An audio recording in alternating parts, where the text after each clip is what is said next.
Hi hi అండి, అందరూ బాగున్నారా? నేను మీ హేమని Mandipalli YouTube channel first time చూస్తే ప్లీజ్ లైక్ ఇవ్వండి, షేర్ చేయండి, సబ్స్క్రైబ్ చేసుకోండి ప్లీజ్ అండి. లైవ్ కూడా పెట్టట్లేదు, వీడియోని అయితే సపోర్ట్ చేస్తూ ఉండండి ప్లీజ్. వీలు కుదిరినప్పుడైతే లైవ్ పెడుతూ ఉన్నాను. నేనైతే వరలక్ష్మి వ్రతం అనేది ఎలా చేసుకున్నాను వీడియో రూపంలో మీకు అందిస్తున్నాను, ఓకేనా. నేనైతే ఎర్లీ మార్నింగ్ లేసేసి అమ్మవారికి కావాల్సిన పూర్ణాలు, గారెలు, పులిహోర అండ్ సగ్గుబియ్యం కాసానండి. అండ్ నెక్స్ట్ వచ్చేసి అమ్మవారికి చీరనైతే ముందు రోజు కొనుక్కున్నాం కదా, ఆ శారీని అయితే అమ్మవారి దగ్గర పెట్టాను.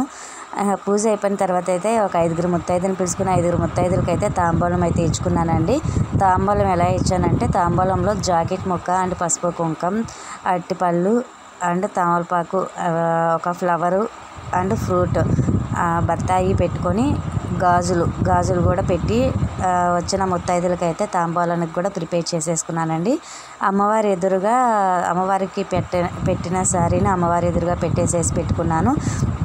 అమ్మవారిని అయితే డెకరేట్ చేసుకున్నాను. ఎలా అంటే సింపుల్గా నా దగ్గర ఉన్న జ్యువెలరీని ఆవు పాలలో ప్లస్ పసుపు నీళ్ళలో శుద్ధి చేసుకొని అయితే మనం యూజ్ చేసుకోవచ్చు అండి. నాకు తెలిసిన పద్ధతిలో అయితే యూజ్ చేసుకొని అయితే అట్లా శుద్ధి చేసుకొని అయితే నేను ఉన్న జ్యువెలరీనే అమ్మవారికి అనేది పెట్టుకున్నాను అనమాట.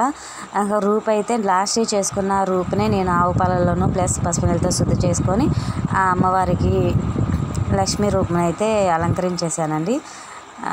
అలంకరించుకొని ఇలా లక్ష్మీ అష్టోత్తరాన్ని అయితే చదువుకొని అయితే పూజ చేసుకున్నాను అనమాట. నేనైతే ఈ విధంగా పూజ చేసుకున్నానండి. మీరైతే ఎలా పూజ చేసుకున్నారో కామెంట్ రూపంలో కామెంట్ చేయండి, ఓకేనా. వరలక్ష్మి వ్రతాన్ని మీరు ఎలా చేశారనేది కామెంట్ చేయండి, ఓకేనా. అయితే ఇంకా పూజ కంప్లీట్ అయిన తర్వాత అయితే నేనైతే ముత్తైదులను 5 ముత్తైదులను పిలుచుకొని వాళ్ళకైతే తాంబూలం ఇవ్వడం అయితే స్టార్ట్ చేశానండి,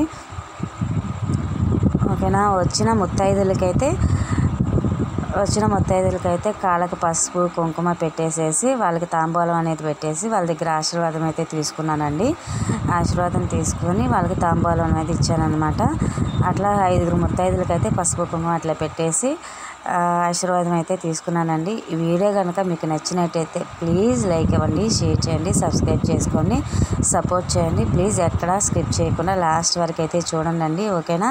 ప్లీజ్ సపోర్ట్ మై ఛానల్. నేను చేసిన పూజా విధానం ఎలా అనిపించిందో కామెంట్ రూపంలో కామెంట్ చేయండి. మీరైతే ఎలా చేస్తారనేది కూడా కామెంట్ చేయండి, ఓకేనా. నేనైతే సింపుల్గా ఇలా అయితే నేను వరలక్ష్మి వ్రతాన్ని అయితే చేసుకుంటానండి. చాలా సింపుల్గా అయితే చేసుకుంటాను. నాకున్న దాంట్లో అయితే నేను ఇట్లా పూజ చేసుకుంటాను. నెక్స్ట్ చూద్దాము అమ్మవారి యొక్క విగ్రహాన్ని పెట్టి చేసే విధానం ఉంటుందో లేదో కూడా చూద్దాం, okay. Thank you for watching.